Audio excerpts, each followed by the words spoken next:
The order. Please rise for the Pledge of Allegiance.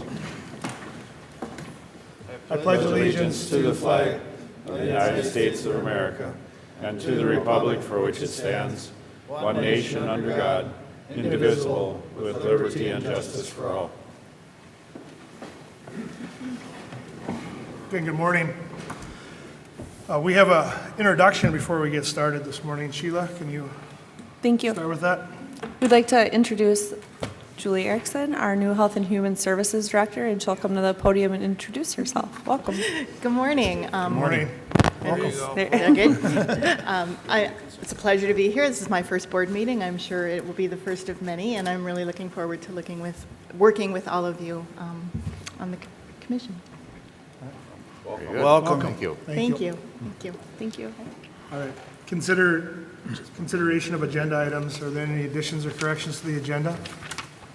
Mr. Chair, I'm just unclear on an addition for some food for the sheriff's office. Did that need to Scott, be? you're here. Do you still need that added to the agenda? Do you need that today? All right, so we'll add under administration. We'll add consideration of a food purchase for an upcoming training for the sheriff's office. Thank you, Mr. Chair. Any other additions or corrections? With that, I move to approve the agenda. Motion by Commissioner Kruger. Is there a second? Second. Second by Commissioner Pohlmeyer. Any discussion? Hearing none, we'll proceed to vote. All in favor, say aye. Aye. Opposed? Motion carries. Consent agenda.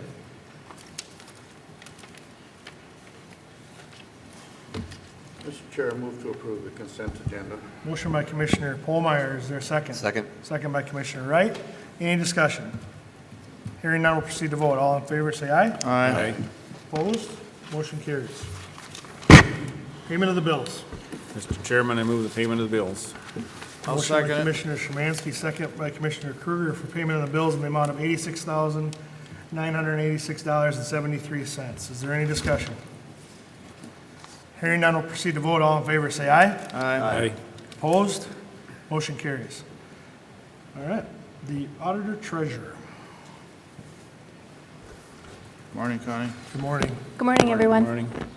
Today I'm here to talk about the Ag BMP loan program. This program will provide McLeod County the ability to request loans at a 0% interest rate from the Minnesota Department of Agriculture for funding buffer easement acquisition and buffer seeding payments. The County of McLeod, as the lender, may then borrow to the landowners through assessments with terms of up to 3% interest rate for a maximum of 10 years. So with the process of Ag BMP, it is similar to the CWP Clean Water Protection request funds. We do request as jobs are completed. And so after the findings in order and everything is through the redetermination process, the difference is we are not approved for a total loan value up front. So these requests will come along as we're done with the findings in order. For example, now my first request will be for $201,500.65, and that will be for drainage systems JD4, CD40, and JD9. I also did want to clarify for the board and anyone listening that redetermination expenses also, of course, include the expenses by the viewers of $4 to $5 per acre, and that's not included in this 0% interest loan. Excuse me. Question on these requests, do they come before the board or do you handle that internally within your office? I was planning on handling them internally as we go along, as long as you approve the loan process.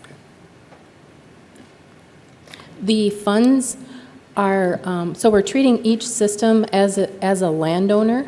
Actually, landowners are limited to $200,000, but we're going to treat the system as a landowner so that we're able to just request as we go along and not go back and individualize every landowner. So the other thing I did want to mention, and I think I did state that as long as these funds are available, we'll keep requesting these. I don't know how long this program will go or how how many, total value funds are available. Mr. Chair. Yes. Thank you, Connie. That kind of answered my question of, I know there's probably a limit to the fund somewhere in the Department of Ag, and so I guess if we, excuse me, use it, but we can't become totally dependent on it. And again, these funds are limited just to the use of buffer acquisition and seeding expenses, not for any ditch cleanout or tree removal or any of that type That's of work. correct. Okay, all right. Thank you, Connie. You're welcome. All right. So Chair, I'll make a motion to approve Resolution 19 CB 33. Second. Motion by Commissioner Wright, second by Commissioner Kruger. Any discussion? Mr. Chair, there's some other counties that I've talked to, they're using this to quite their advantage. I mean, it works pretty well, so hope it works good for us. Any further discussion? Hearing none, we'll proceed to vote. All in favor, say aye. Aye. Opposed? Motion carries. Thank you. All right, Environmental Services. Good morning, Mark. Good morning. We do have 3 items this morning from Environmental Services. We'll take item A. It is consider approval of a conditional use permit, 19-11 by Winstead Solar Power Holdings LLC for the essential service of a solar garden for electrical generation. This is a 1 megawatt community solar array system which will be interconnected to the Xcel Energy substation on County Road 9 and County Road at the intersection of County Road 9 and County Road 3, and it is on property owned by Charmaine Pica. The facility easement has been negotiated by Renasolo with the property owner, if approved. This project is located in the southwest quarter of Section 4, Helen Township. Helen Township Board did recommend approval at their meeting on June 13th, 2019, and the McLeod County Planning Commission recommended approval at their June 26th, 2019 meeting with the following conditions. Number 1, a bond or letter of credit in the amount of $25,000 per megawatt shall be provided to Environmental Services prior to any permits being issued. Number 2, the applicant shall restore the site to its original and natural state once the solar facility is no longer in use. Number 3, a contractor's proof of insurance shall be submitted during the construction of the facility. Number 4, a contact person and phone number for weed control and other concerns will be filed with the zoning office, and there shall be a placard posted at the entrance to be visible from 120th Street with the name of the contact person and a phone number. Number 5, a landscape buffer plan and vegetative management plan shall be provided to Environmental Services. Included in the plan shall be a row of maintained, healthy, living 4-foot trees with vegetative shrubbery along 120th Street and the exterior perimeter property lines with the exception of the north property line. And the reason for that is because there is a ditch along that north property line. This 3-sided buffer shall be planted and maintained to remain healthy and live. Number 6, agricultural fencing with 2 strands of barbed wire shall be installed for site security and safety. Number 7, applicants shall meet all national pollution discharge elimination permit requirements if applicable. That is a state permit. Number 8, applicants shall preserve the existing drainage tile and repair if any tile is broken. Repairs shall be performed by a drainage contractor. And number 9, applicants shall obtain a permit from the McLeod County Highway Department for any access off of 120th Street. All right. Any questions for Mark? Mr. Chairman? Yes. Mark, in reading the Rensola, description of the project in their text, I know in your item number 6, it said agricultural fencing with 2 strands of barbed wire. I think I read in their report that they were going to use chain link fence, a 6-foot high chain link fence. Yes, and so what we would want is 2 rows of barbed wire for that security provision at the very top of that chain link fencing. Okay. So that condition is a little bit misleading. We've combined a couple conditions over the last number of requests. They will chain link, they will fence that for the purpose of safety and security. And what we're asking for is on top of that chain link, there's two rows of barbed wire just for a little bit added security. Okay.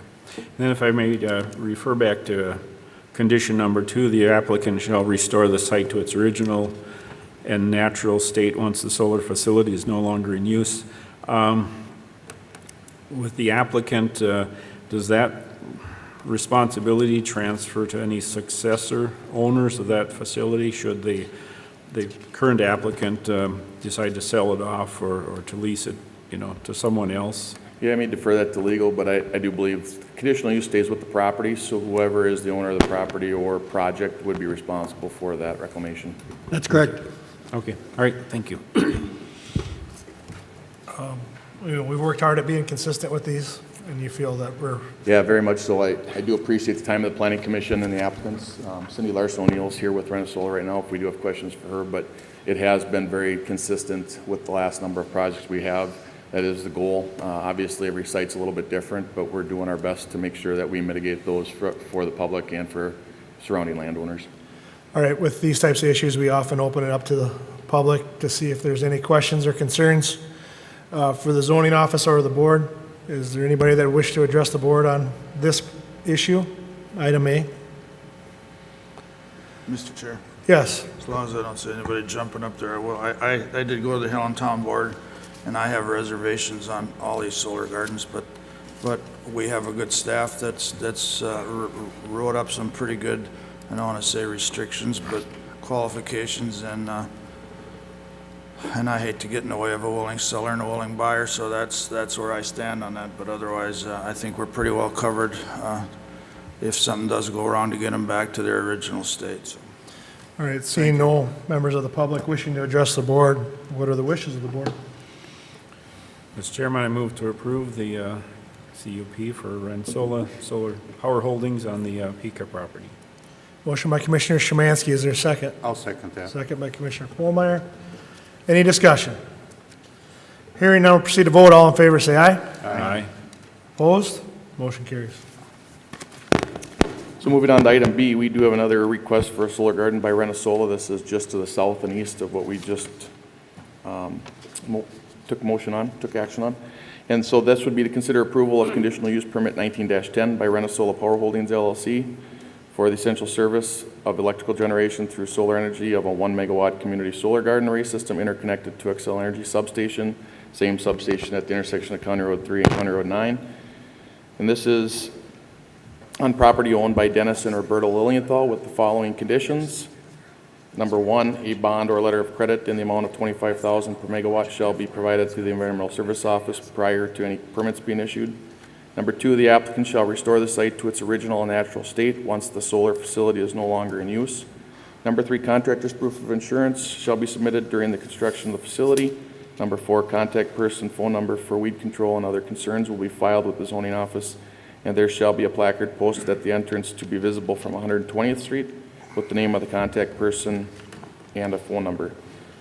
Number five, a landscape buffer plan and vegetative management plan shall be provided to Environmental Services. Included in the plan shall be a row of maintained healthy living 4-foot trees with vegetative shrubbery along 120th Street and the exterior perimeter property lines with the exception along, and that should say the south property line, not the north, and that would be south property line.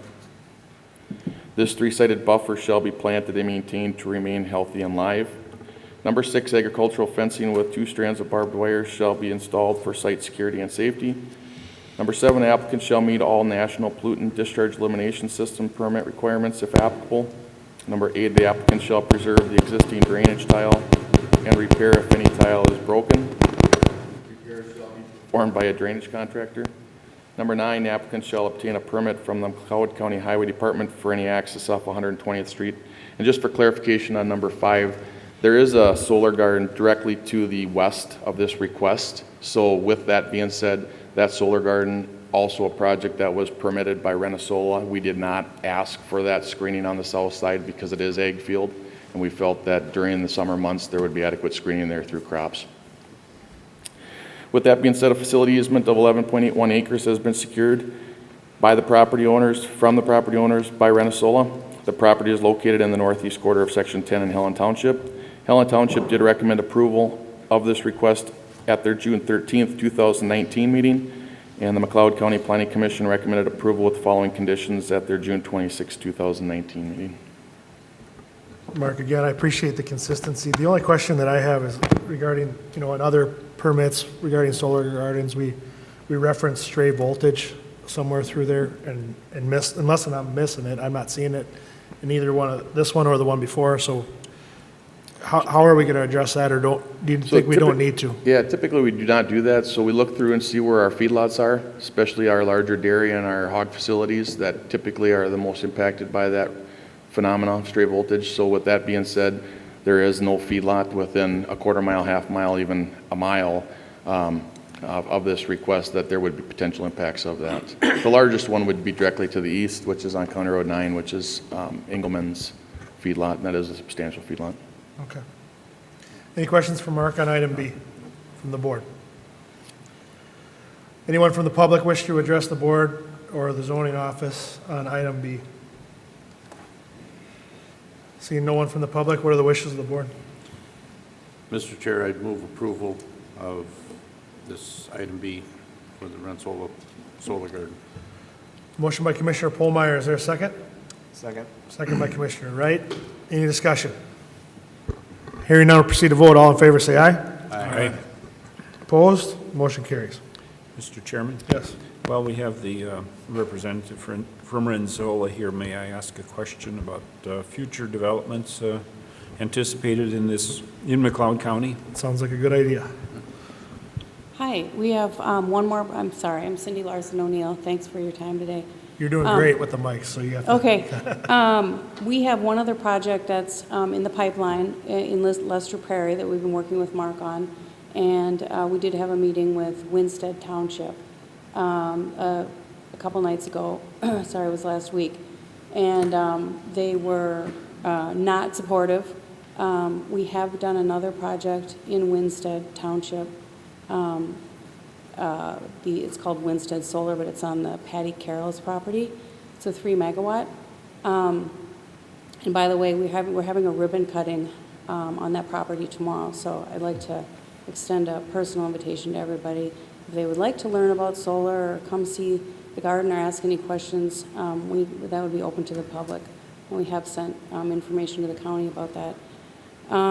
So the Lester Prairie would be the other project that we would have coming through.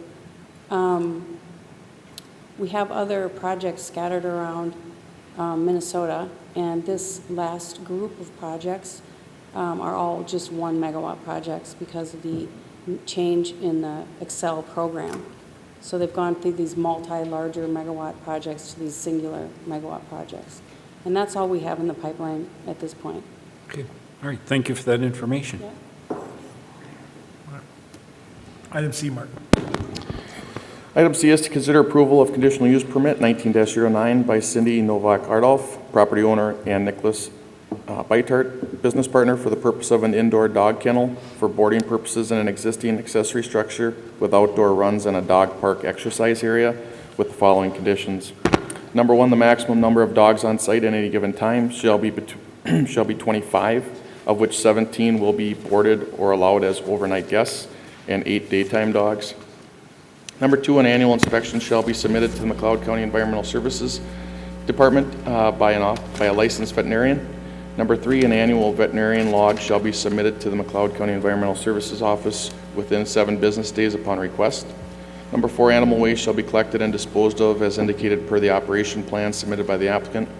Number five, kennel operations shall be operated per the plan submitted by the applicant. Any changes to the operation plan shall be approved by the McLeod County Environmental Service Office prior to the change in operation. A state license is not required for the park exercise area. Animal waste will be captured in a holding tank and disposed of in a composting structure meeting Minnesota rule, and the Glencoe Veterinary Clinic has indicated they are willing to work with the applicant. Rich Valley did hear this request and recommended approval at their June 12th meeting, and the McLeod County Planning Commission recommended approval at their June 26, 2019 meeting with the following conditions. Ms. Novak and Mr. Beitart are present. If you do have questions for them. There's a lot of discussion in regards to that dog exercise area, which is why we have this on the agenda. Our office has done quite a bit of background check in regards to licensing provisions if a dog park does need that, and they do not, based on these numbers. We did receive one notice from a neighbor in regards to concerns about noise, which we typically do for a kennel area. This one I don't have that concern with. It is an indoor kennel facility with adequate space in each run. Mr. Chair? Yes, Doug.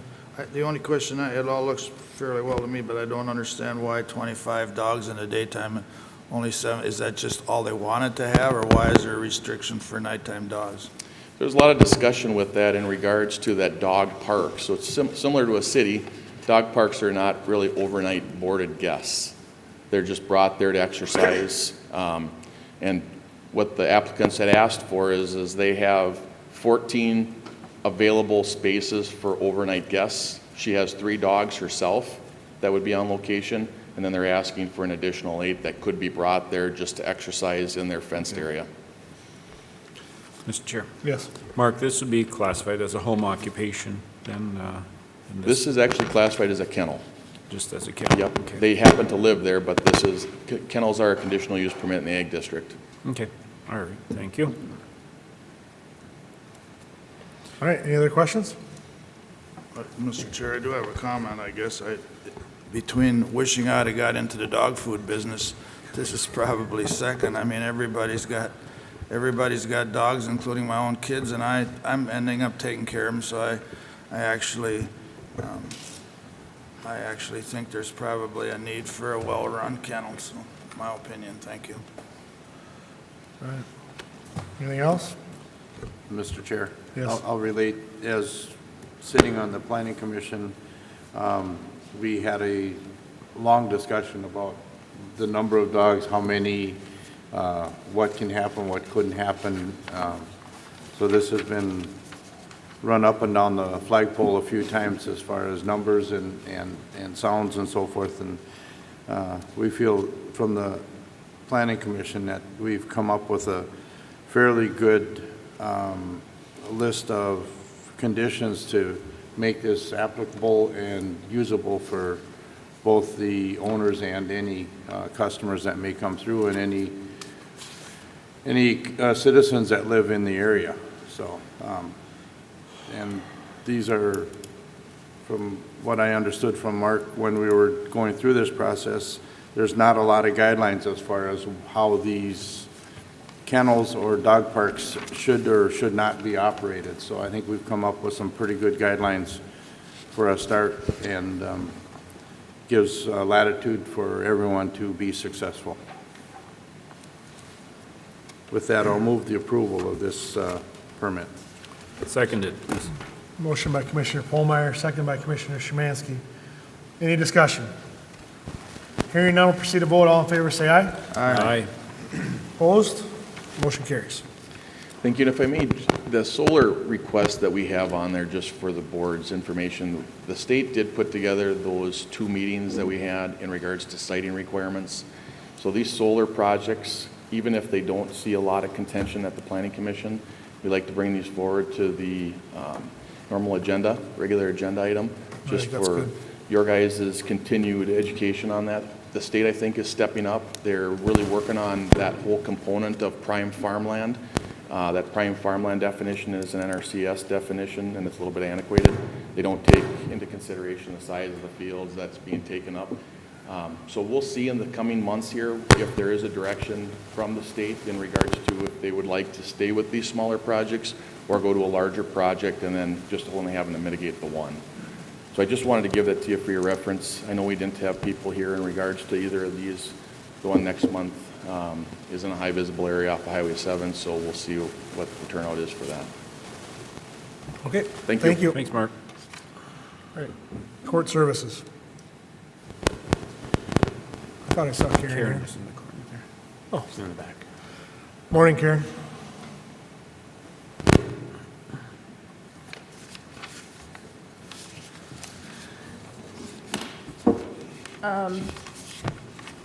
A while back in April, I noticed that we had been seeing quite a few Rule 20 evaluations.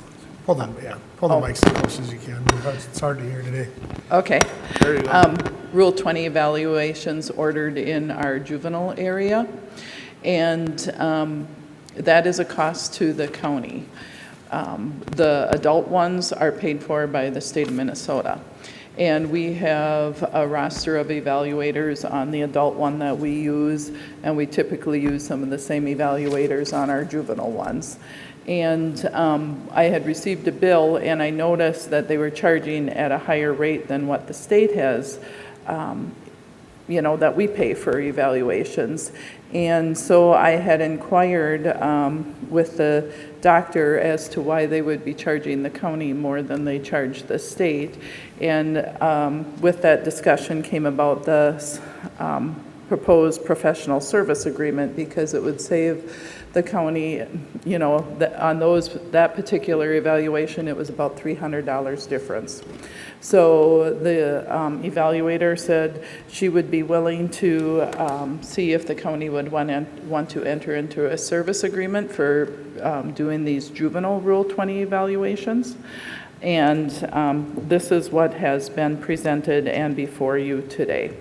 And the cost that she has a flat rate, and figuring out the hours, some of it depends on the juvenile as to how involved they need to get with preparing that evaluation. So, but the flat rate and everything is in there. And I had said too, they were charging more than what the state pays as far as travel time, and that was in here.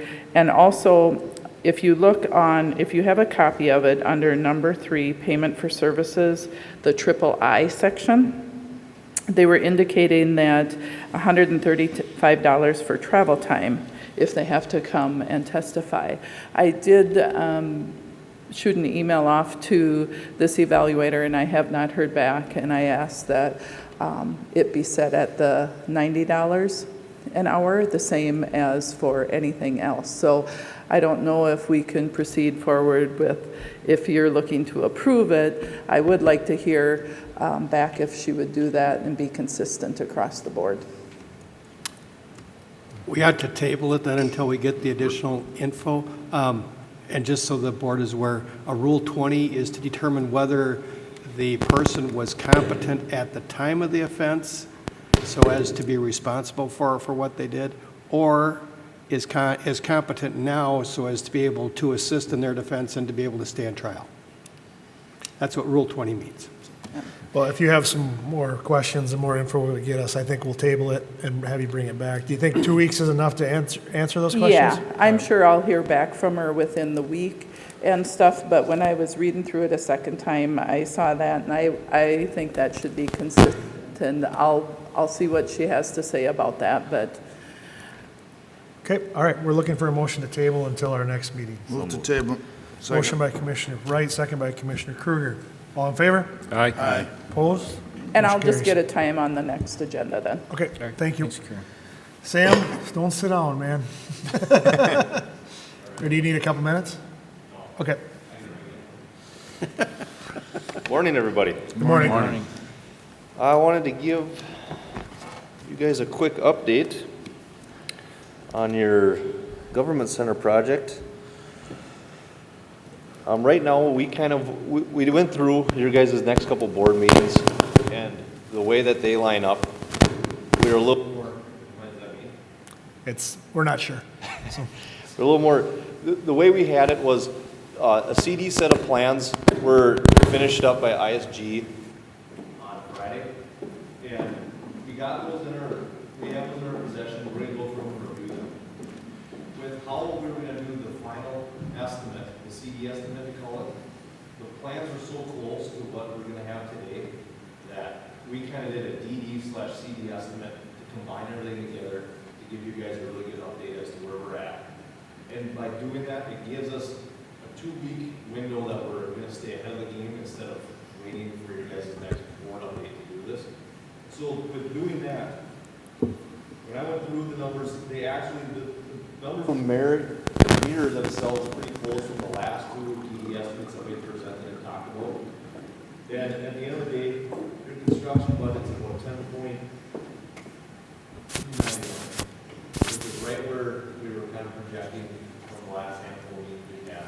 I have been dropping the contingency to make it more appropriate to what we usually run prior to bid. I'm still a little on the plus side just because I like to be that way, but everything sitting as it is today, we're looking, as we were always anticipating.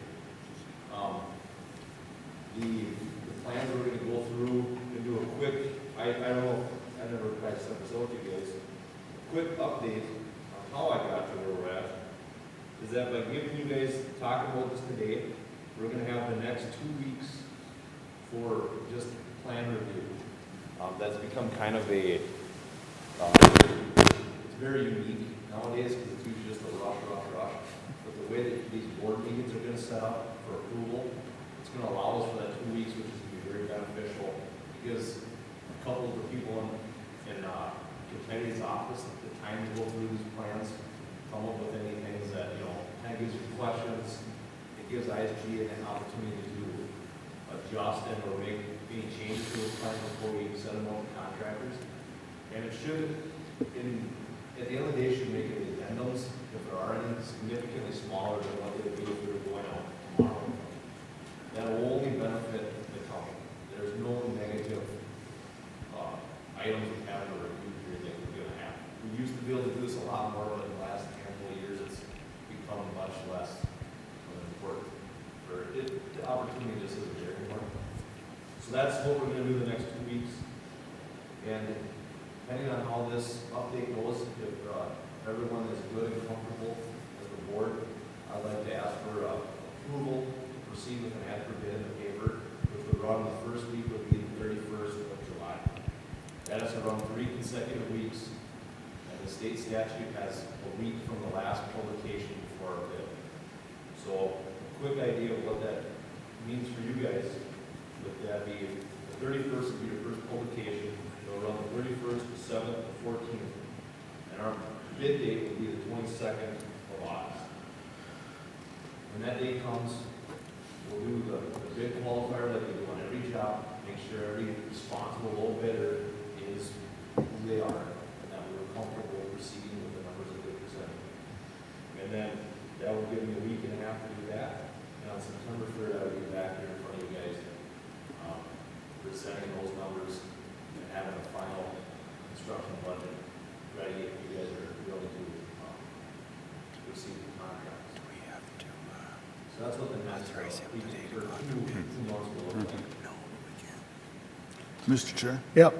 It's pretty self-explanatory. It said state statute requires it, and so I would move that we approve him being able to post, what's the right verbiage, the After bid. after bid. Okay. Ad for bids.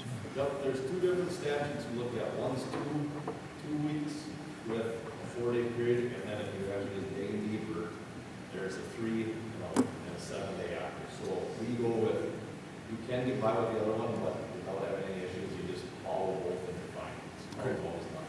So, You do need that much time to wait. It's just, that's standard. all right, so there's a motion on the floor from Commissioner Kruger to authorize the ad for bid with the timeline that you stated, right? July 31st, 7th, 14th. The first publication will run in the paper on the 31st of July. Okay, I need a second to that. Second that. Second by Commissioner Wright. Is there any discussion? Just to be clear, and you also post, you actually post then that the 22nd will be the day for bids, is that correct? That ad for bid has all of the information that anyone interested in bidding the project will have, where the plans are available, how to get them, how they're, where the bids are opening, the date of it, everything you need to know is in there. And it has to run in your legal paper for 3 weeks. When we did the jail project, we also ran it in the Hutchinson Herald. Leader. Winstead. Okay, Winstead that Herald. one as well, just for, No, and that's- it also goes with all the building exchanges. I'm clear on that, but the 20, you put right in there then that the bids open on the 22nd. Okay. Any further discussion? Mike, as follows. Yeah, we're all good. Okay. Well, Sam's good. And, Perfect. and there's another layer to it. We see it on September 3rd and we make some decisions there, right?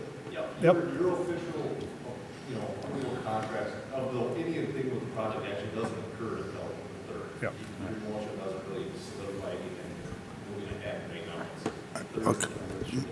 Yes. Mr. Chair, I guess that's just sort of, so you're only required to put them in this county. I mean, you're just going to cover the county papers. You don't expand. State statute, legally, you only need to do it in your local paper for the county. That's the only spot it has to be in. You guys, when we did the jail, we did it with the second one, just because it's not a bad thing to do. So we'll probably do that as well, if you guys are right with it. Yep. No, I think you should do the, just like you did on the other. We'll also be in all of the exchanges like normal, and we have the same database that we used when we did the original, we did the jail project, as well as all the projects around this area. So we sent out a mass, there's 300 or 400 contractors on this email that we'll send out from our office internally to everyone that's involved. So in case you don't see the paper, you don't see the exchange, you will see an email that just says, hey, FYI, we have a project out for bid. This is the information. If you need anything else, please my contact is on it. You can get a hold of me, and I will help you. Mr. Chair. Yes. Sam, would it be very much more expensive? We have 3 newspapers in the county. Would it benefit us to advertise for bids in all 3 newspapers in McLeod County? Personally, I think that 90% of the people that we bid on this will see it on the exchange or on email. Okay. Papers, if you don't like to, it doesn't really affect us much. I just don't know when they publish each one publishes. Yours is on Wednesday, so I'm only gonna, as long as we meet the requirements of the legal paper, the other 2 are just kind of above or beyond. So the timeline is based on the paper that the county uses? Yes. All right. Any further discussion? Hearing none, we'll proceed to vote. All in favor, say aye. Aye. Opposed? Motion carries. Mr. Chair, before Sam sits down, I understand that the Stark visited your house lately, so congratulations. If you I got my hands full to try to catch up with the last week of being out, but yes, we had a little boy last week, Tuesday morning. So we're gonna be, I'm trying to help with me with mom's being, she's fed and falling for the next couple of days, so. As soon as I leave here, I'm gonna head back home and start working you guys' plans and taking care of it. Congratulations, good luck. Congratulations, Sam. All right, Public Works.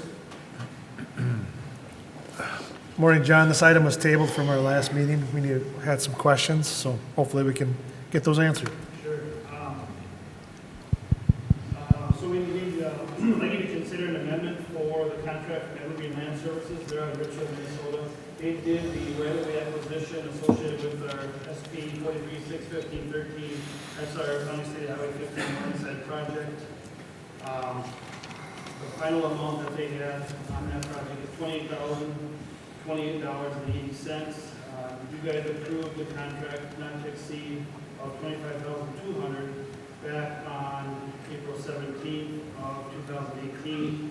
There was a little bit of additional work with one of the parcels out there. We worked with the team development parcel. A lot of the work was to come up with an agreement so they could get the excess fill from the project, put it toward that parcel of land, this person's different adjacent parcel. There's some work with that. Being able to use that fill down the road will save us money, big money, without having to truck all that excess spoils out and so forth. So that was the bulk of the additional work that was that they did for that project. We looked at it, and when they first come in, it's they have a best guess what they do, and I think they did diligent work out there, and we recommend approval of the new amount. All right, any questions for John? Mr. Chair, Yes. I'm the one that asked for the table, and I'm a contract guy, and I mean, they bid it at that price, and I don't know, did this have something to do with what's up north on that part of the work, or was it all Morningside? No, it was all Morningside. I'm not sure what you mean by up north. On the curves, I knew there's some issues up there, but this was all time done for Morningside. But the one curve, the ID parcel, we acquired some of that. That was included in this work too. That was included. The bulk of this extra work, in my mind, was from working with the team development parcel and some of that work associated where the pond's going to go and some of that changes in the fill I mentioned earlier. Okay, Mr. Chair. Yes. So John, just for clarification, so this is acquisition of right-of-way, not an existing house on Morningside Drive, currently. The two houses were included in their work too. In the original, but yeah. This working, the bulk of this work included working for the relocation of those two homes, as well as some other slivers of right-of-way purchased from that ID parcel, and then the team development parcel, which is related to where the pond's gonna go in the storm pond. Okay. Mr. Chair? Yes. Commissioner, this is strictly though going to that service, and quite frankly, I was not impressed with some of the things that went on there, so when you bid something, you bid it, and you make money, you lose money, that's the way it goes. Okay. John, question? Did we increase the scope of their work from when it was originally bid? I would say that the team development work was some additional stuff that they didn't anticipate, doing some additional agreements for the fill and so forth. Yeah, I think it was. All right, I think the big thing, John, too, is on the last meeting, it was on the consent agenda. We didn't feel comfortable not having you here to give an explanation around it. So just so you know why it was tabled for a couple weeks, you weren't able to be here, and it was important that we were able to ask these questions. So, Mr. Chairman? Yes. One more question.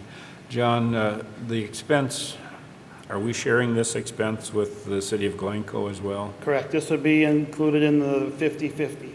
Okay, thank you. Okay. Any other questions? Otherwise, we just probably got to pay the bill. So, I'll move to approve. Is there a second? I'll second it. Second by Commissioner Szymanski. Any discussion? Just one question, is this our side of the 50%, or does this still have to be split in half after this with Glencoe? Well, the 28 would be $14,014 to the county, so this is prior to the split then. $14 to the city. Prior to this. Yeah, so it's half of that. All right. Mr. Any Chair, further discussion? Yes, Doug. Without getting too far in the weeds here, I was involved in some of this, and I was not, I don't want to get too specific, but there was some things there that I thought could have been done better even at this point, but when I was involved, I didn't feel that they did their due diligence in getting the county the best price for some of those properties, and I'm really stuck on that, so I'm opposed to it, so it's just the way it is. Any further discussion? Mr. Chair, I guess I would just weigh in, as long as the scope of the work has changed a little bit, I think that sways me to think that the extra cost is probably relevant. If the scope of the work had not changed, then I would be opposed to it, so. Absolutely. Okay. Any further discussion? Mr. Chairman? Yes. John, this work has already been done, is that Correct. right? And they're billing us for services provided? Correct, and we've been holding those bills until they had the last amount of work done, and now they have, and that's why it's before you now. Okay, all right, thank you, John. All right. All in favor, say aye. Aye. Aye. Opposed? No? All right, roll call. Rich? Yes. Paul? Yes. I'm yes. Ron? Yes. Doug? No. Motion carries 4-1. Thank you. Thank you.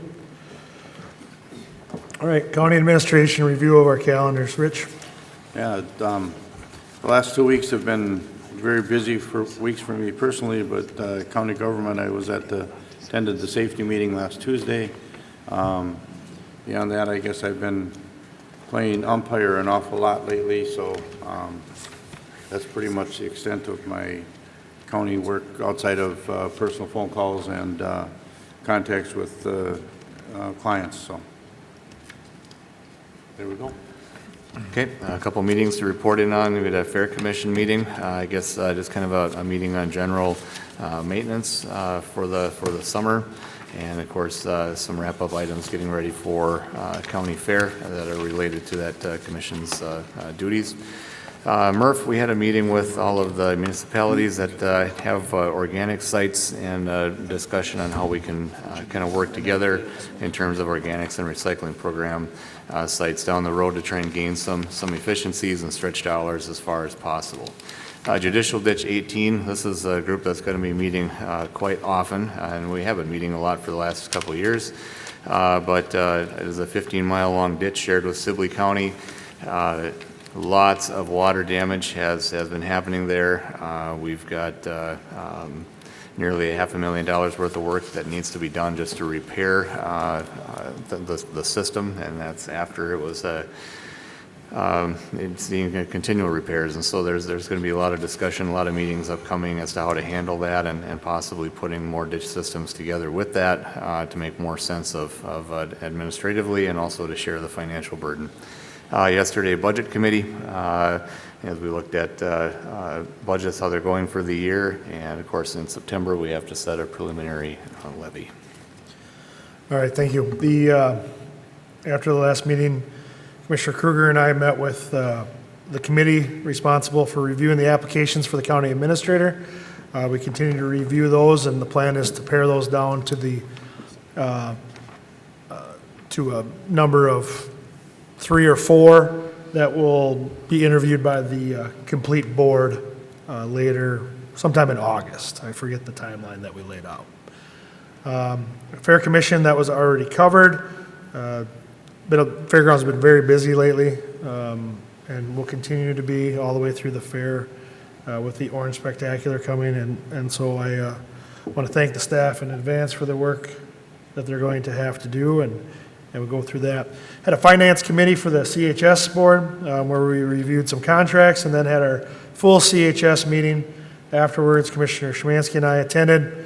The biggest highlight of that was regarding the executive director. We've decided to move forward with advertising for an executive director at 30 hours or 32 hours. I think it's 30. Up to 32 hours per week. With the help of our administrative department, Sheila, we feel that there's a potential to grab a large pool of candidates to meet the needs of the CHS with that, so I appreciate that. And then also had an interview with, his name was Kevin Miller, regarding some, he's a supervisor on a watershed. I'll let Doug cover that more as we go through. Ron? All right, well, thanks, Mr. Chair. Since our last board meeting, my calendar's been kind of light. On July 9th, I attended a retirement reception for Andy Yipma from probation department. Andy is a state employee, but a friend of mine over the years, so we said goodbye to Andy from the probation office. On July 11th, we had, as Joe had mentioned, the Meeker McLeod Sibley Community Health Board Joint Powers Board meeting, and I think we're moving along ahead of pace on reestablishing an executive director for our CHS, and I think we're in a good position there to get that job filled soon.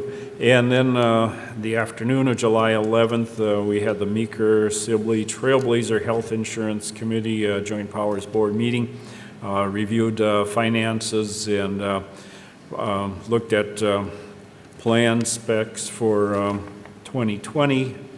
So we got to have that information ready for distribution to our county staff by September, and we're moving in that direction.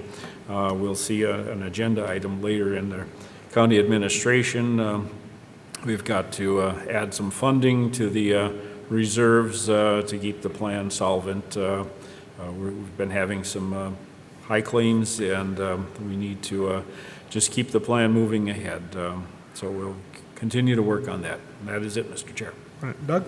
Thank you, Mr. Chair. Since our last meeting, several items were covered well, so I won't comment on those. I had a North Fork One Watershed One Plan meeting. It's a combination of the North Fork Crow River. We're in the process of disbanding the Crow that will be replaced by the One Watershed One Plan. There'll be a resolution sent out here shortly for review to the commissioners on that disbanding. I also have been doing some work with JD 8 and 18 before our meetings. I did some review with some of our administrative staff in the watersheds, and went out and looked at some of the problems with 18. before our JD8 meeting that was, that Commissioner Wright commented on earlier. I mean, we have some quite significant damages out there, and then aside of that, trying to figure out a resolution to possibly combining 3 systems out there. I also went out to check on a boring. We're doing a boring on a tile system that crosses our County Road 10 in my district, and from what I understand, the boring is completed and went well, and that part of the problem on that line, I guess, is fixed. We also had a MRF meeting on the 10th that we had together with the cities in McLeod County on just how exactly to handle our recycling and our brush pile, our monitoring sites, to figure out a way to try to work with the cities to secure them, to get a cleaner product for recycling and I guess for what's being dumped as far as brush, so there's no contaminants, stumps, rocks, and whatnot coming with it. So the meeting went well. The cities and the counties all recognized the issues and now try to figure out a problem or figure out how to solve some of the problems to get it cleaner. On the 12th, I also, with Commissioner Nagel, interviewed Kevin Miller. He was the only person that applied, and he is the sitting board member on the High Island watershed. Very competent, and it went well. We've started a policy of reviewing our committee members, and I think it's a good policy. It gets us to know a face with a name and know that they're interested in doing the job as he is, and we approve them. I think that'll be coming up a little bit later. That'll do it. Bring us up. Okay. Sheila, anything to add? No, thank you, Mr. Chair. Ron, Sheila, and I attended Deb Schott's funeral, and it was a very tragic a tragedy that had happened, but the community support that came out for her and her family was extraordinary, and whatever, I know our sheriff's office had some to do with the planning of that, and it was the logistics were huge, and it's unfortunate we had to plan it, but it was well done. So Ron, anything you want to add to that? No, just I was impressed by the presence of our sheriff's department and the support that they had for the Schatz family. So thank you to Sheriff Raymond and the staff. All right. Item A under administration. Thank you. Item A, asking for you to consider appointment of High Island Watershed Board Manager position to Kevin Miller, current chair of the board. So moved. Second. Motion by Commissioner Wright, second by Commissioner Kruger. Any discussion? Again, we're trying to be consistent with this. There's an interview process for it, and Mr. Miller, in my opinion, passed with flying colors. So, all in favor, say aye. Aye. Opposed? Motion carries. Item B. Thank you. Item B, update on schedule of structure removal and/or relocation of the following properties. A, 607 DeSoto Avenue, Glencoe, Minnesota. The home was not sold. So that any of the structures that were not sold that are listed will be, any of the DeSoto Avenue structures that are listed that are not sold will be handled during the demolition will be handled during the construction project. Okay. Okay. Just so you know, this is just an update. We don't need it. There's no action that we need today. There's not. Okay, thank you. B, 607 DeSoto Avenue, Glencoe, Minnesota garage was not sold. C, 611 DeSoto Avenue, Glencoe, Minnesota home not sold. D, 611 DeSoto Avenue, Glencoe, Minnesota garage sold for $1,000 to Jorge and Cynthia Ruiz of Glencoe. They'll be handling the move of that structure by through EMS movers to Baxter Avenue in Glencoe. Item E, 631 DeSoto Avenue, Glencoe, Minnesota home not sold. Item F, 631 DeSoto Avenue, Glencoe, Minnesota garage was sold for $100 to Mylan Gores of Glencoe. That structure will be moved to 155th Street in Glencoe with Mylan's own business. Item G, 520 Chandler Avenue, the shed from the old shed from Young Klaus Implement in Glencoe, Minnesota, was sold for $2,000 to Mylan Gores.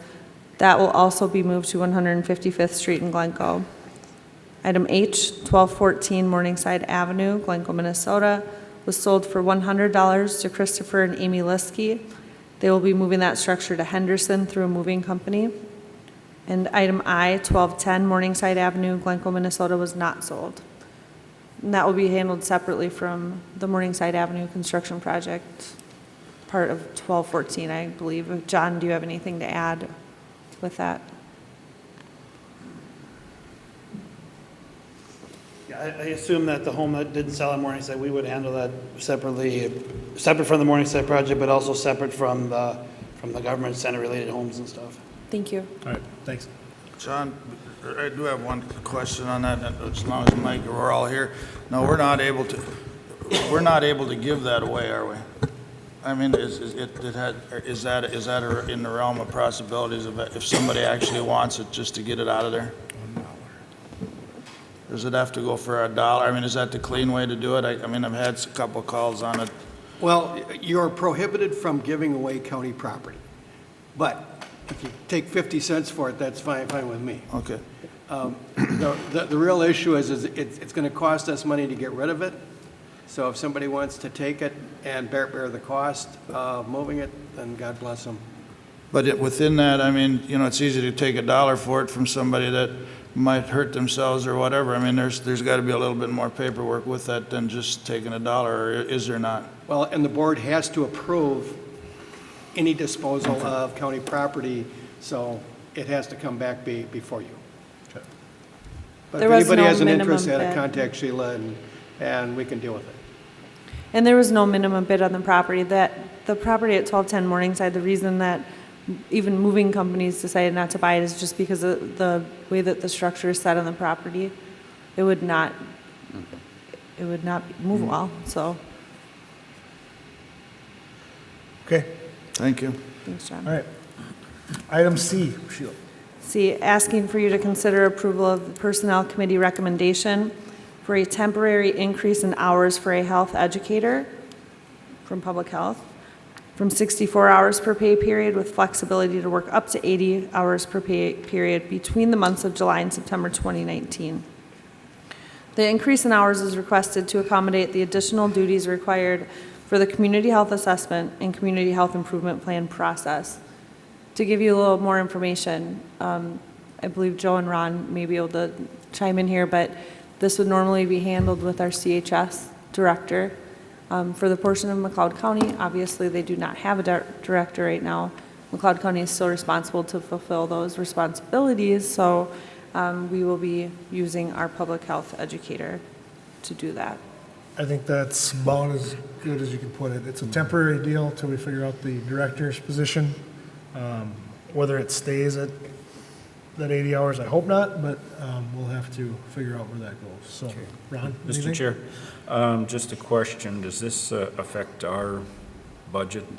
Is it budget neutral? Do we get reimbursed by the CHS, or does the county have the funds to increase these hours?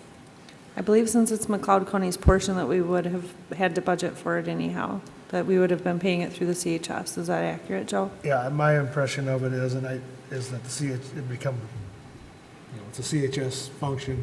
Okay. Be part of that grant. Okay. That Gotcha. would cover that. All right, good, thank you. All right.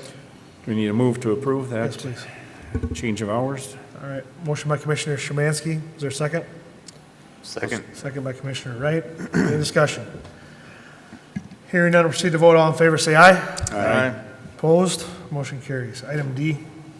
Thank you.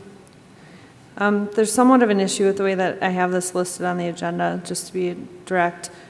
Typically, education requests should come just to the board, I believe. We've talked about having them go through the Personnel Committee for review beforehand, but right now in our employee handbook, it's listed that they come to the board. So although it's listed under the Personnel Committee, it actually is an item that should be directly to the 5 commissioners. I'll read it as it's listed, though. Consider approval of Personnel Committee recommendation for a temporary reduction in hours for a public health nurse and women, infant, and children coordinator, WIC coordinator, from 80 hours per pay period to 64 hours per pay period for a temporary education leave beginning September 2019. I believe the education leave, actually, the person would be beginning their education a month or two after September 2019, but they are requesting to have the reduction in hours in September 2019. Sheila, I'm sorry to challenge you on this, but I'm really struggling with this. If we can do the job at 64 hours, we should be doing the job at 64 hours all the time.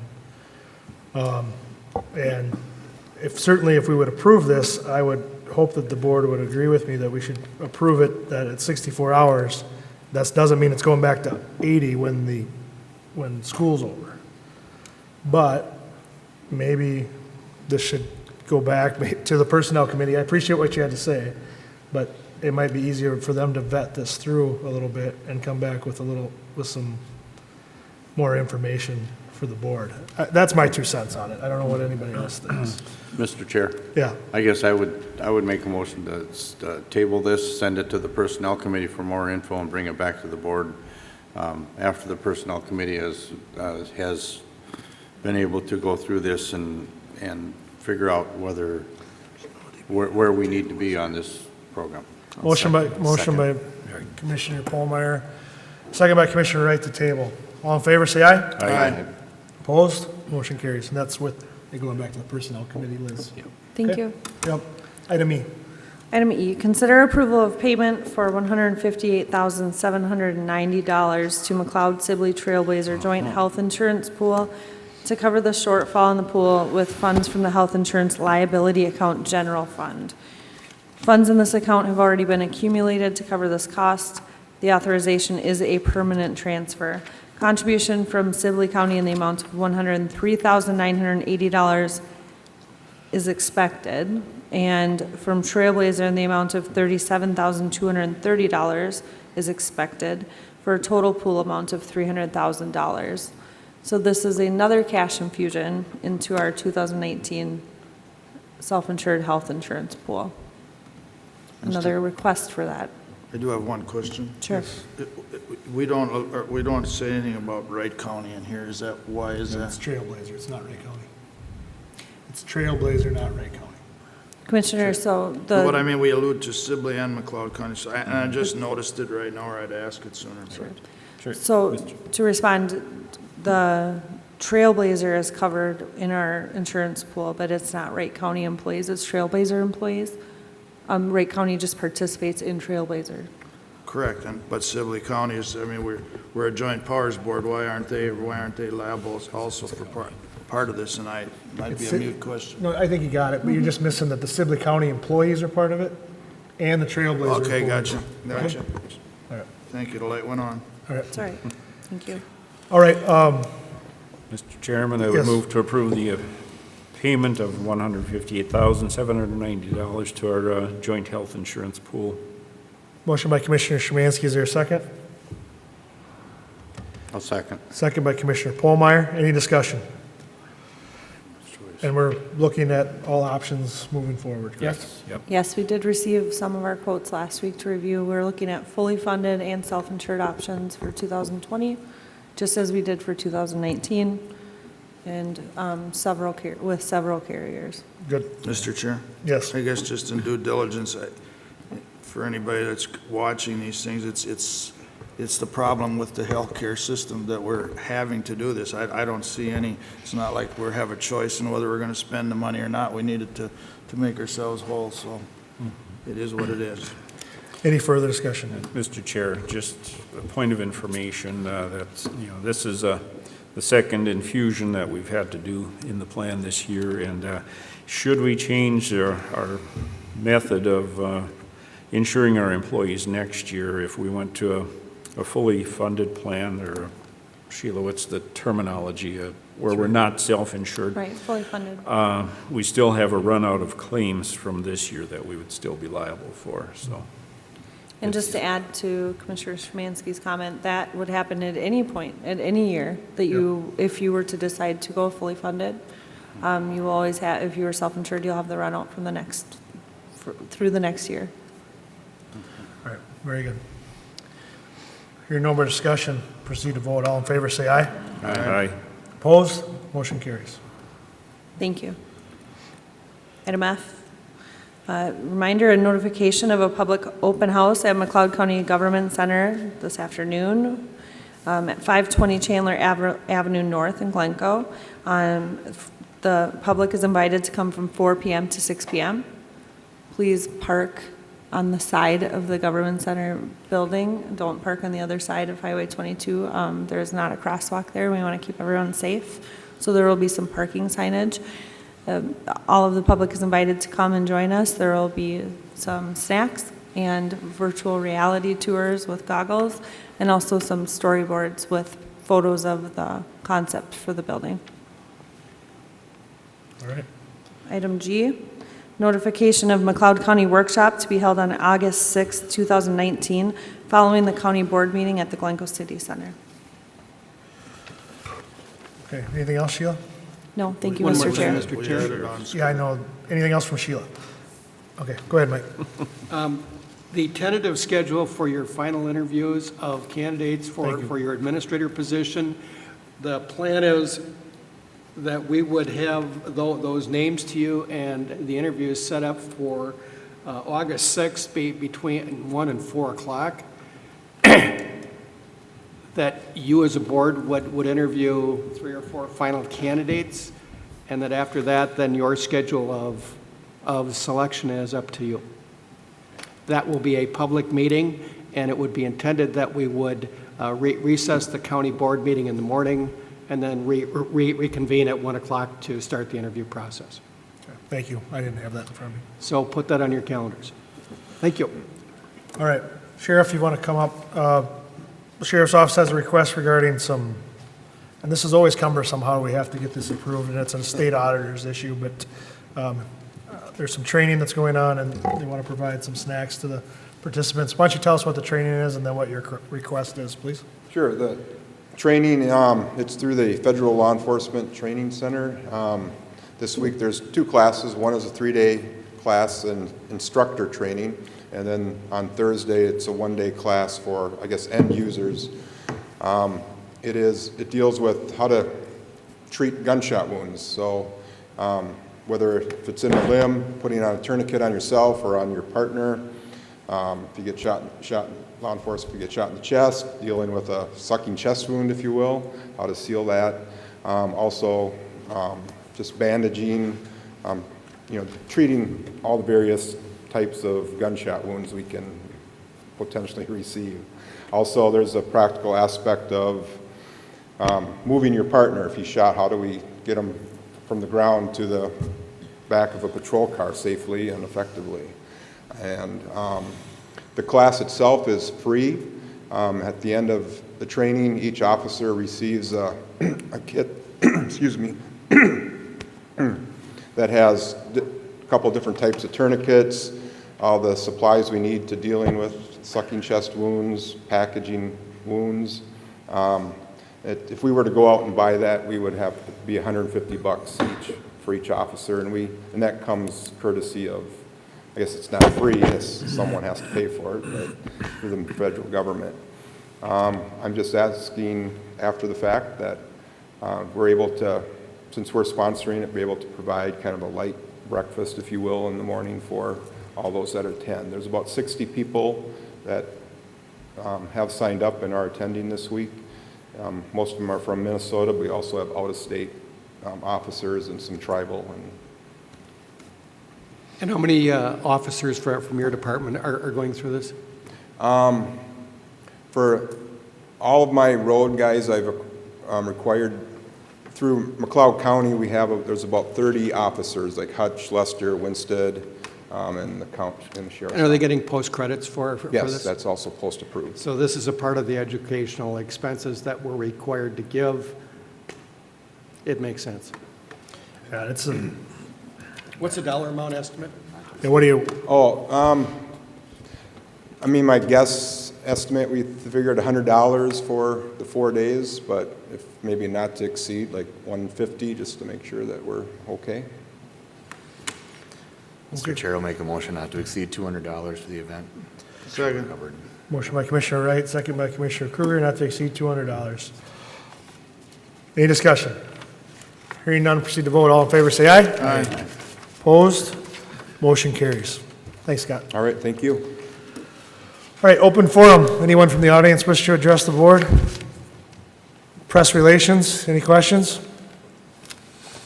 All right, hearing none, we'll look to recess to our next county board meeting, which will be held August 6th, 2019 at 9 a.m. at the Glencoe City Center Ballroom.